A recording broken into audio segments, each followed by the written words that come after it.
Hi, I'm Tom Babilon. I'm the Republican candidate for mayor of the city of Syracuse. And I'm a Northsider. Anybody here from Northside at all? All right, all right. So I've lived in Holly Green for 17 years. So I understand all the things that you guys understand. When I go out and I canvass the Northside, everybody tells me, well, this is the problem I'm having, this is what's going on. I understand because I got the same exact things going on in my neighborhood. My neighborhood's crazy. My fiance can testify to that. She never lived in the city before, and she just thinks it's nuts. Okay. So, who am I? I lived here for 23 years now, 17 in Holly Green. My daughter went through Syracuse City School District. She graduated from Fowler. She's 19 now. I got a new baby that's coming in December, if you can believe that. So, and I got a stepson that's starting in Henniger tomorrow. So I am highly invested in the city of Syracuse. Like, the city of Syracuse has to succeed because I need it to. What else about me? Well, I'm a lawyer. I've been practicing law for 23 years now, as long as I lived in the city of Syracuse. I've dedicated my law practice to public service. For the last 7 years, I've worked at a not-for-profit, and I represent people that can't afford attorneys. First, I represented them in family court in the trial cases, and now I do their appeals. I've been doing their appeals for the last 2 years. Prior to that, I was an attorney with the city of Syracuse. I worked under 3 different mayoral administrations. Matt Driscoll brought me in 2008 when Alfonso was running for mayor. He brought me in and he asked me to straighten out the housing department. And I did. I ran the housing division for the city of Syracuse for 2 years. I straightened out how they cited codes. I increased our efficiency with the legal department. And I did so well that Mayor Miner said, well, hey, listen, I'm going to promote you. I want you to be the attorney for neighborhood business development. And I did that for 5 years. So when I was there, I reported directly to the director, who was Paul Driscoll, and the deputy directors at the time were Sharon Owens and Ben Walsh. So I worked closely with all 3 of them. I was responsible for writing all the grant agreements and administering all the grants, all the transfers of real property that were involved with the city there. I represented all the public benefit corporations, the Industrial Development Agency, the Urban Renewal Agency, the Economic Development Corporation, and the Urban Renewal Agency. I actually created the legislation that created a new urban renewal area in the city of Syracuse.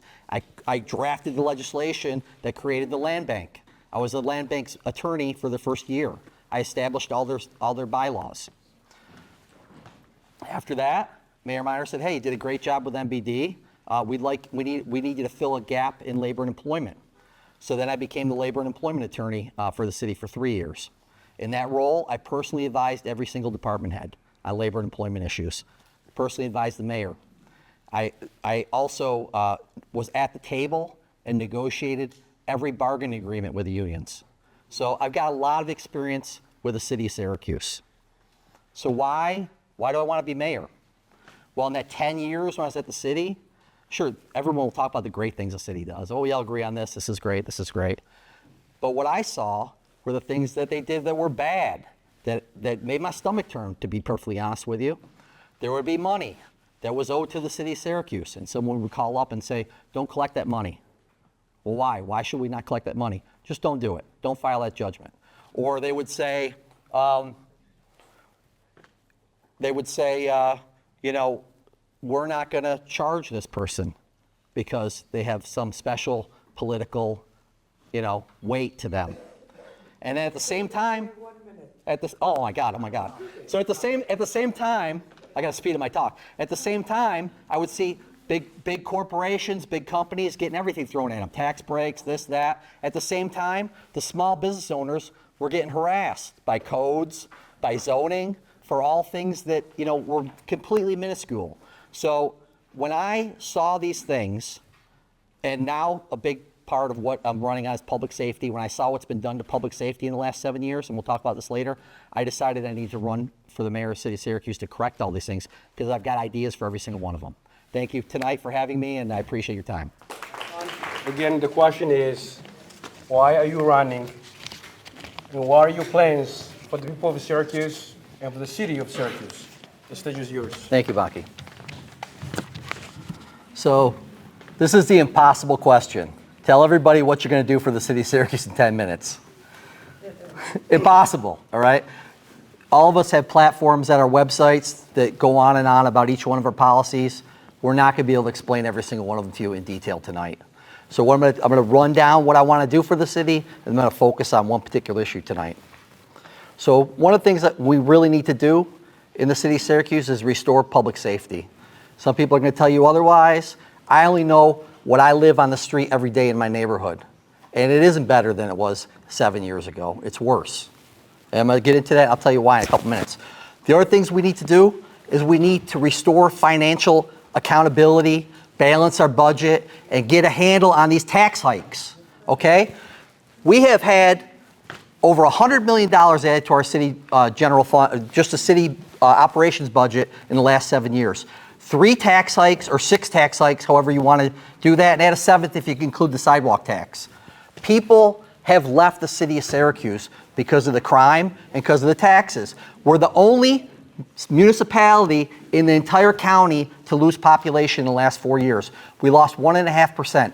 Every other town and village in our county gained population. Why you think that is? It's because people are not happy with the status quo. They don't want to live here. We need to restore faith in local government, okay? When the mayor's office comes up and lies to the press or they lie to the common council, then we don't have any faith in that local government. When the mayor's office comes up and said, yeah, we bid that contract out, and then it comes out, no, they didn't. They didn't bid it out. There's no trust in that local government if they can't even tell the truth to your elected officials. We got to have smart development in the shadow of I-81, all right? 81 is going to be some of the highest value properties in the city of Syracuse. We need to make sure that the right kind of development goes in there so that we can generate revenue for the city, all right? And lessen that burden on our other homeowners and business owners.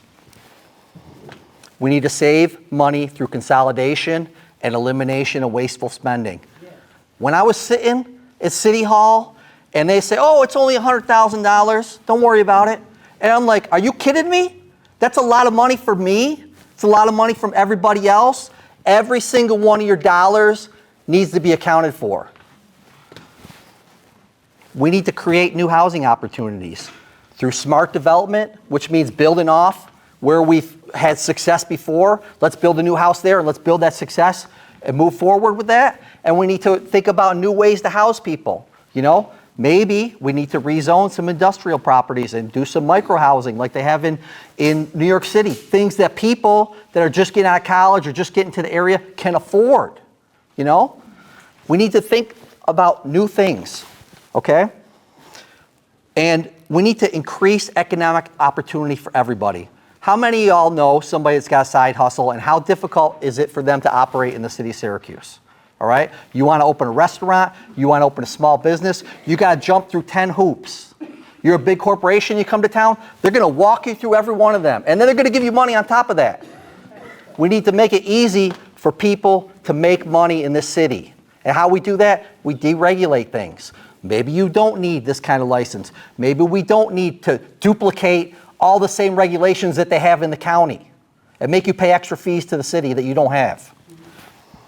But tonight I really want to focus on public safety because I'm telling you, in my neighborhood, I live in a real neighborhood, not a neighborhood that you probably think the mayor lives in, and stuff goes down all the time, all right? Just 3 weeks ago, I had a crazy dude, right?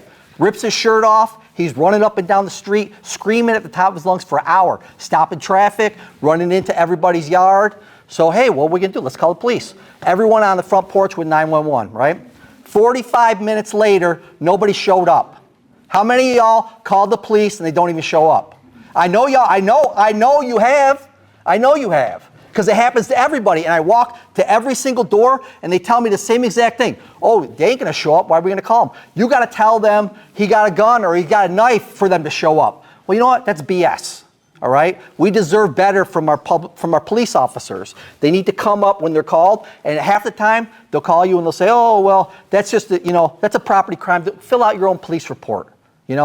Or we'll get somebody out there when we can, and then they don't show up or they show up hours later.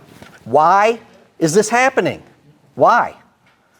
I don't blame the police. You want to know why? Because when I moved here in 2003, we had 550 police officers. In 2017, when Ben and Sharon took over, we had 450. We've lost over 100 police officers in the last 8 years. We're down 40% our force from where we should be. There are not enough people. They didn't respond to your calls because we don't have enough people to respond to those calls. We need to fill up the ranks, okay? We need to bring our numbers back up to early 2000, all right? I remember when they actually showed up, when I would call somebody and oh yeah, even accidents, small little minor things, they would send a cop. They don't send nobody now, or a public safety officer. Nobody comes out for this stuff now. So how are we gonna get more cops? One, I'll tell you right now, everybody wants cops to live in your neighborhood, right? Oh, it's a great thing, yeah. Let's get them in here. Well, I'll tell you right now, I know someone that's in the academy right now. He's got to sell his house in East Syracuse, and he's a minority. He's got to sell his house in East Syracuse to get the job because he's got to live here or else he can't have the job. So that automatically cuts all the people that want to be police officers. Now we're down to this little tiny bit of people that are willing to live in the city of Syracuse. We need to get, listen, I want cops to live in the city. I want to incentivize them to live there. I don't want to make them live there, okay? And I'll tell you something else. The state law says you can't make them live there. The state law says this is illegal. But Mayor, hey, you know what? Mayor Walsh says we're going to do it anyway because I want to do it. And Sharon's probably going to come up here and say, oh yeah, it's a great thing. It's not a great thing. We're down 100 cops. 100 cops in 7 years. 80 in 2021 alone. So they showed up. The cops showed up with the crazy guy running up and down the street. And you know what they did? 45 minutes later, they show up. They pull to the corner, they look at him, and they turn around and leave. They didn't even say 2 words to him because they know this guy, and they don't think he's a danger. Well, guess what happened? He runs down the street, pulls down his pants, starts playing with himself in front of the apartment building, and there's no cops around. And then he's gone. We need better enforcement, okay? I'm telling you, if someone is doing something like that, they need to be talked to. They need to go where, if they need services, they need to get services or whatever. Downtown, I work downtown. I don't know if any of y'all work downtown. Yeah, exactly. I don't go downtown. People don't want to go downtown because the homeless situation has gotten so bad. One day, I work downtown. I ride my bike to work every day, like Tim. One day, I go to my office. First thing in the morning, there's a big steaming pile of human feces in front of my office. That's not the first time it's happened, so it doesn't surprise me. I go into my office, I work, I come out. I forgot, before this, there's a guy sleeping in the parking garage on the sidewalk in women's underwear, no other clothes, just laid out on the sidewalk. Nobody's checking on him. Who knows if he's OD'd or if he's just passed out for the night before. So I'm not gonna check on him because the guy looks crazy. You know what I'm saying? The cops aren't gonna do nothing because there's no cops walking around downtown. So then I go to the bank, I come back, and there's another homeless guy trying to fight somebody. This dude just coming out the convenience store. He's ready to throw down for whatever reason, I don't know, because he probably got mental health issues. So we have to address the homeless situation downtown also. Some people will accept services. We need people to intervene and say, hey, listen, we're going to get you these housing services. We're going to get you these drug treatment services. And some people are not going to accept them. Some people are addicted to drugs. They're going to say, no, I'm not going to do that. Some people are so their mental health has gone so bad, they're going to say, hey, I'm not going to do that. Well, you know what? I'm sorry. You can't defecate on the sidewalk anymore.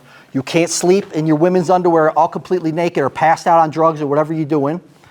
And you can't start fights in downtown Syracuse. Okay? We need a police presence. Okay, I'm sorry. And, Alfonso said he's happy to hear that the police are walking beats out. They're not walking beats. They're doing 20 minutes at the end of their shift. What's that, like 2 blocks they're walking? They're not walking beats. So we need community policing. And what that means is the cops that get called show up to the same area on the same shift every day. So when they show up when you call them, oh, hey, Joe, how you doing? I know you. That's what creates community interaction, not somebody that's going to walk 20 minutes, 2 blocks at the end of the shift. When the business owner calls them and they know that cop that shows up every day, that creates that community trust. When the resident calls that cop and he knows them because he's the one that he talked to at the corner, when the business owner called them, that creates community interaction. Not this fake walking around for 20 minutes. I'm probably out of time. And I could go on for public safety for another 20 minutes, but thank you. I appreciate your time. Thank you. Thank you again for coming tonight. I want to say there's something that Sharon and I actually agree on. To be the mayor of the city, you have to love the city. And I do love the city. But part of that is pointing out what's wrong with the city and how are we going to fix the city and how are we going to make the city better for the next generation of kids, because I got a kid that's coming in December. And I need this city to be better than it is right now for her. Now, one of the, I talked a little bit about what I want to do for the city. One of the things that I believe as mayor is you need to have personal responsibility for your actions. If you did something wrong, you have to own that, okay? Now, what'd Sharon say when she came up here? Oh, 911 is the one who dispatches the police. It's their fault. It's not my fault or my administration's fault that we're down 100 police officers from when we started. It's 911's fault. She's always going to blame someone else. She's always going to blame someone else. And you know what? You can just look at her history. She wants to come up here and run on her executive decisions. She says she did all these wonderful things for the city, but she doesn't want to talk about all the horrible things that happened in the city in the last 7.5 years. Okay? Anybody remember the payroll modernization project? Sure do. Yeah, $8 million your administration lost, spent on nothing. Nothing. $8 million that we could have used for real stuff. Okay? I do not have a book that was written about my mismanagement of $8 million. Guess who does? Sharon Owens and Ben Walsh. $8 million. They lost to your money, my money, and spent it on nothing. No results whatsoever. You think she's going to own that? She's not going to own that. She's going to blame that on Ben Walsh. That's Ben Walsh's fault. I'm not Ben Walsh. That's Ben Walsh's fault. Lead in our water. Lead in our water. Yeah, lead in our water. We got sewage in our lakes.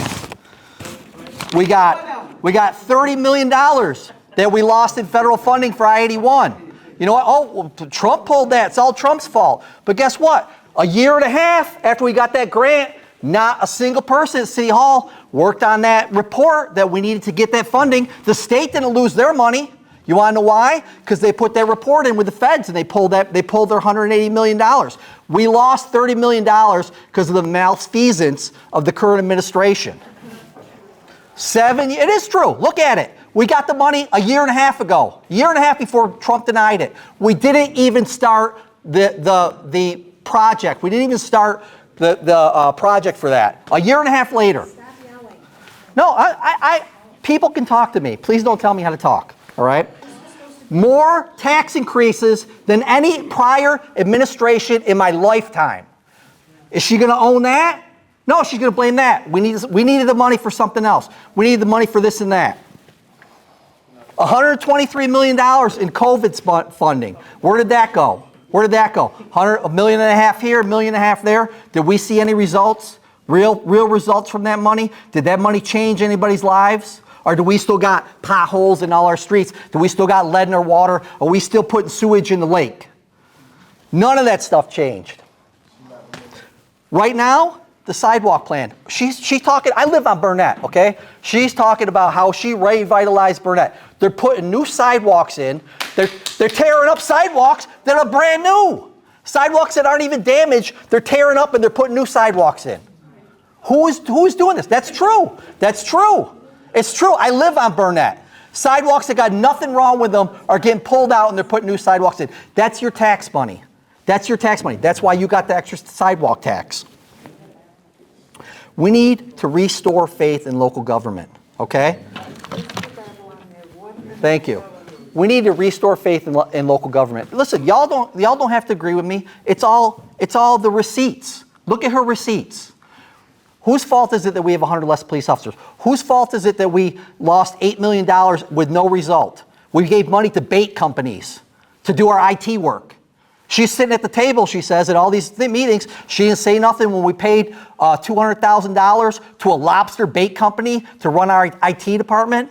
She's probably going to tell you that the county came to them with this payroll modernization project. Said, hey, you know what? We already got this. We can do this. We'll just run it into your taxes. We'll run your payroll for you.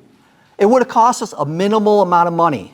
And then what else is going on? We're selling out all our public buildings. Now we're renting. City Hall Commons is sold, and now we're in like leases, multi-year leases. The public safety centers, public safety building's gone, and now we're going to rent a police department. Well, I wonder who's on the other end of these rents. Who you think is getting the money? You think it's somebody that knows the mayor's office? You guys know how politics works? Listen, I know some of y'all already decided who you're going to vote, okay? I'm not talking to you, but I'm talking to the people that aren't decided yet. Look into Sharon Owens' receipts. Look into Ben Walsh's receipts. This has not been a good administration. She's running on her executive experience, but then when something bad happens, it's not my fault. It's 911. It's somebody else. If you are going to be mayor of the city, you need to take responsibility for your actions. If you're sitting at the table and you didn't say nothing to Ben Walsh when he made this decision, then that's on you. If you said something, then you should say that. I disagree with him on this. But you know what? When Syracuse.com asked her, she said, I agree with everything Ben Walsh did. I gave him a B+. It's out there. It's out there. She gave a B+. They asked her, did you disagree? Did you disagree with anything that Ben Walsh did? And she said no. It's on Syracuse.com. Any one of you can read it. Thank you. Listen. Thank you. Thank you.